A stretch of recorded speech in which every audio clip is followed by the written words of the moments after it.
There was, however, one night my parents went to the movies when they didn't take me along. It was a double feature of Melvin Van Peebles' Sweetback and Robert Altman's Brewster McCloud. They went with my mom's younger brother, Roger, who had just returned from Vietnam and was casually dating my babysitter, Robin, a nice young middle-class red-haired girl who lived down the street. The evening was not a success. Not only did they not like the two movies, my stepfather and uncle proceeded to bitch about them for days after. However, the Altman film was the lower half of the double bill.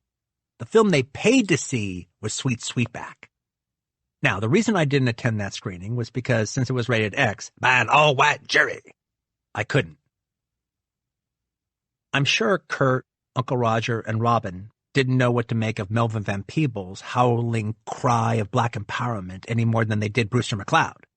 But while I'm sure they couldn't fathom why anyone would bother to make Altman's malarkey, the Van Peebles film was something. Something they didn't understand. Something they couldn't grasp, which made them mad. Something that wasn't for them. After it rejected them, they rejected it. But unlike Brewster McCloud, something they couldn't deny.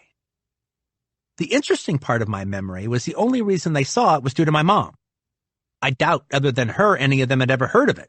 She hit them to it. Also, my mom never used a short version of the film's title, always referring to it by its full soul title, Sweetback's Baadasssss Song. And while I remember the men coming home complaining about the movie, for days, my mother didn't say much.